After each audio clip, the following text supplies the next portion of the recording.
అందరికీ నమస్కారం. మన కథలో ఛానల్కి స్వాగతం. ఒకప్పుడు విజయనగర సామ్రాజ్యాన్ని ప్రసిద్ధుడైన శ్రీకృష్ణదేవరాయలు పాలించేవాడు. ఆయన సభలో తన తెలివితేటలతో పేరు పొందినవాడు తెనాలి రామలింగుడు. కానీ కొంతమంది పండితులు తెనాలి మీద అసూయతో రాజు దగ్గరికి వెళ్లారు. మహారాజా, తెనాలి చాలా తెలివైనవాడని అంటున్నారు, కానీ అతని తెలివిని మీరు నిజంగా పరీక్షించాలి అని మహారాజుతో చెప్పారు మంత్రులు.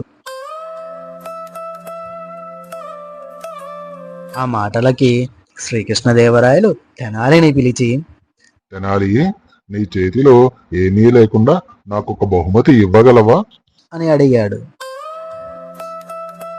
ఆ మాటలకు తెనాలి చిరునవ్వుతో ముందుకు వచ్చి, మహారాజా, నేను మీకిచ్చే బహుమతి నా నిజాయితీ గల మాటలు, మీ రాజ్యానికి ఉపయోగపడే సలహాలు.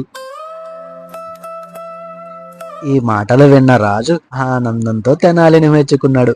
ఇదే తెనాలి, నీ దగ్గర నాకు నచ్చింది. ఇదే నిజమైన తెలివి అని తెనాలిని మరలా తెలివైన మంత్రిగా ప్రకటించాడు.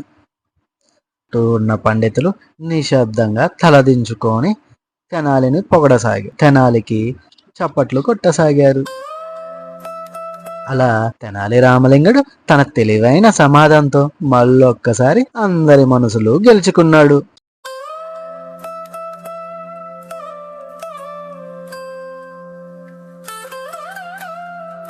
విజయనగర రాజ్యంలో ఒకరోజు రాజభవనంలోని కొన్ని గదుల నుంచి విలువైన ఆభరణాలు మాయమయ్యాయి. కృష్ణదేవరాయలు కోపంతో సభలో ఈ విధంగా ప్రకటించాడు. నా రాజభవనంలోనే దొంగతనం జరిగిందంటే ఇది అవమానం. ఈ దొంగ ఎవరో వెంటనే కనుక్కోవాలని గట్టిగా అరవసాగాడు. సైనికులు రాత్రింబవళ్ళు ఎంతో వెతికారు, కానీ ఒక్క ఆధారం కూడా దొరకలేదు. అప్పుడే తెనాలి రామలింగుడు ముందుకు వచ్చాడు. మహారాజా, ఈ దొంగ రాజభవనంలోనే ఉన్నాడు. నాకు ఒక్క రాత్రి సమయం ఇవ్వండి, దొంగ తానంతట తానే బయటకు వస్తాడు అని చెప్పాడు. రాజు ఆశ్చర్యంగా తెనాలిని చూసి అంగీకారం తెలిపాడు. ఆ రాత్రి తెనాలి రామలింగుడు తన యొక్క మెదడుకు పని చెప్పి తన యొక్క పథకాన్ని అమలు చేయసాగాడు. ఆ రాత్రి తెనాలి రాజభవనం అంతా తిరిగాడు. ప్రతి గది తలుపు దగ్గర సన్నని బూడిద పొడిని ఎవరికీ కనిపించకుండా చల్లించాడు.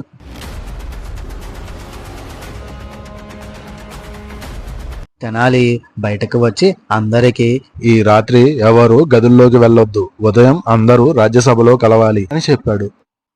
అర్ధరాత్రి దొంగ ఆశను ఆపుకోలేక గదిలోకి వెళ్ళాడు.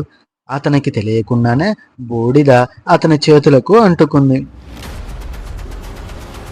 ఉదయం రాజ్యసభలో తెనాలి అందరినీ వరుసలో నిలబెట్టాడు. ప్రశాంతమైన మనసుతో, మహారాజా, దొంగ మాటల్లో కాదు ఆధారాలలో కనిపిస్తాడు, అందరూ చేతులు చూపించండి అని అక్కడ ఉన్న పనివారందరినీ చేతులు చాపమని చెప్పాడు తెనాలి రామకృష్ణరావు. అందరి చేతులు శుభ్రంగా ఉన్నాయి, కానీ ఒక్క సేవకుడి చేతులు మాత్రం బూడిదతో మసకబారిపోయాయి. మహారాజా, ఇతనే దొంగ అని మహారాజుకు చెప్పాడు. శ్రీకృష్ణదేవరాయలు తెనాలి, దొంగని ఏ విధంగా పట్టుకున్నావయ్యా అని అడిగాడు. దానికి తెనాలి, బూడిద కనిపించదు, కానీ తాకితే తప్పకుండా చేతులు కంటుకున్నది. నిజాయితీ గలవాడు గదిలోకి వెళ్ళడు, దొంగ మాత్రం తన అలవాటుతో తప్పకుండా వెళ్తాడు. తర్వాత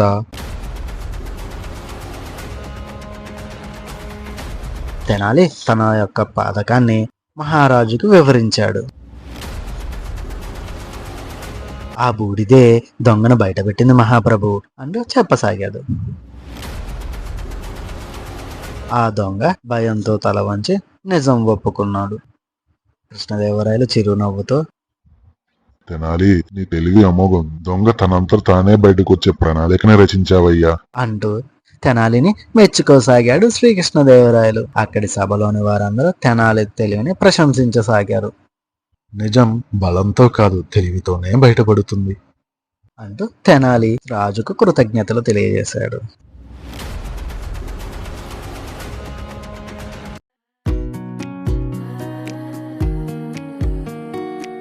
విజయనగర సామ్రాజ్యం ఎప్పుడూ పచ్చగా కలకలలాడే నేల. కానీ ఒకసారి తీవ్రమైన కరువులు వచ్చి ఎండిపోయిన చెరువులు, పగిలిన నేల, వాడిపోయిన పంటలు ఏర్పడ్డాయి. ప్రజల కళ్ళల్లో భయం, పిల్లల పెదవులపై దాహం. ఇది ఒక సాధారణ కరువు కాదు, నీటి కొరతతో ఏర్పడిన కరువు.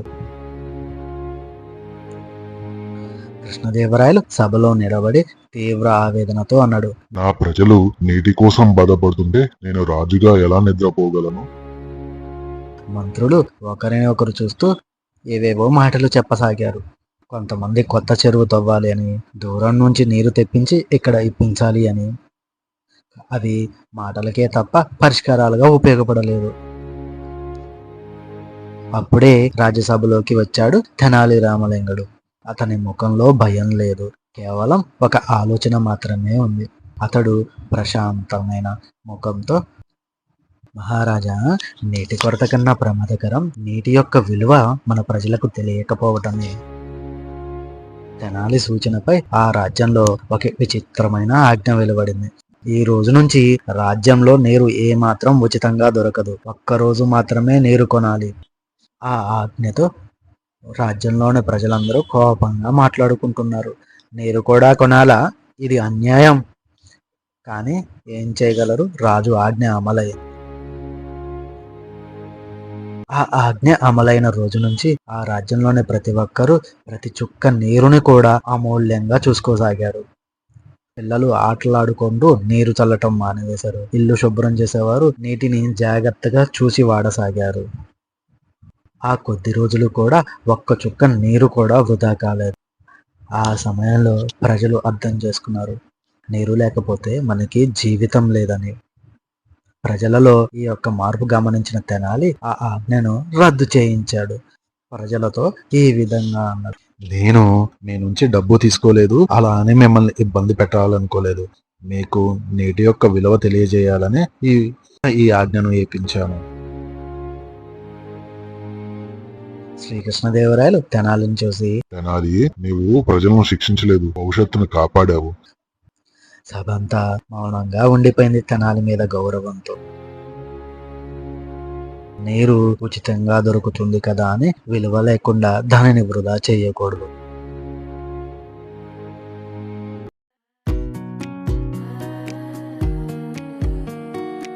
విజయనగర రాజ్యంలో ఒక రోజు ప్రమాదకరమైన వార్త ఆ రాజ్యమంతా వ్యాపించింది. ఆ వార్త, రాజు నిధి గదిలో ఒక భూతం ఉంది. రాత్రివేళ గదుల్లో కదిలే దీపాలు, వింత శబ్దాలు, భయంతో పారిపోతున్న సేవకులు అంటూ ఆ వార్త రాజ్యమంతా వ్యాపించసాగింది. రాజ్యంలోని సైనికులు ఎవరు ఆ నిధి గదిలోకి వెళ్ళడానికి సాహసం చేయటం లేదు. రాజు నిరాశలో ఉన్నాడు. కృష్ణదేవరాయలు సభలో నిలబడి, భూతమా లేదా దొంగనా? ఈ మాయ ఎవరో వెంటనే తెలుసుకోవాలి. సైనికులు వెతకసాగారు, కానీ రాత్రి భయంతో వెనక్కి వచ్చారు. ఏ ఆధారమూ దొరకలేదు.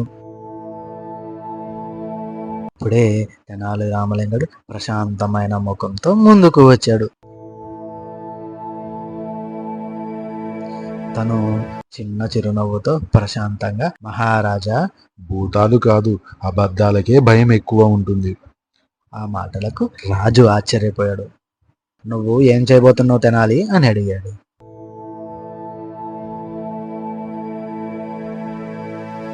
ఈ రాత్రి నిధి గది తలుపు ముందు ఒక పెద్ద అద్దాన్ని ఉంచండి మహారాజా అని చెప్పాడు తెనాలి. సైనికులు తెనాలి ఆజ్ఞ మేరకు అద్దాన్ని పెట్టారు గది ముందు.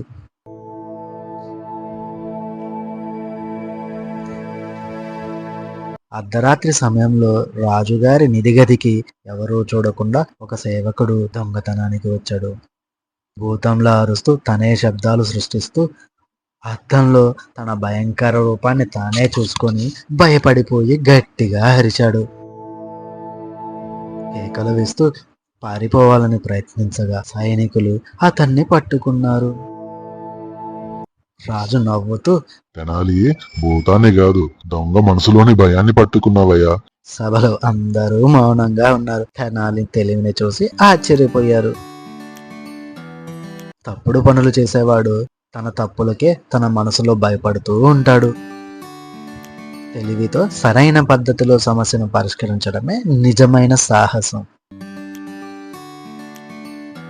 ఇది ఈ రోజు కథ. ఇలాంటి మరిన్ని కథలతో మళ్ళీ మేము ముందుకు వస్తాను. మా యొక్క ఈ కథల ఛానల్ మీకు నచ్చినట్లయితే లైక్ చేయండి, షేర్ చేయండి, సబ్స్క్రైబ్ చేయండి. అదేవిధంగా మీలా మరో నలుగురితో మన ఛానల్ని సబ్స్క్రైబ్ చేయించండి. ధన్యవాదాలు. ఉంటాను మరి.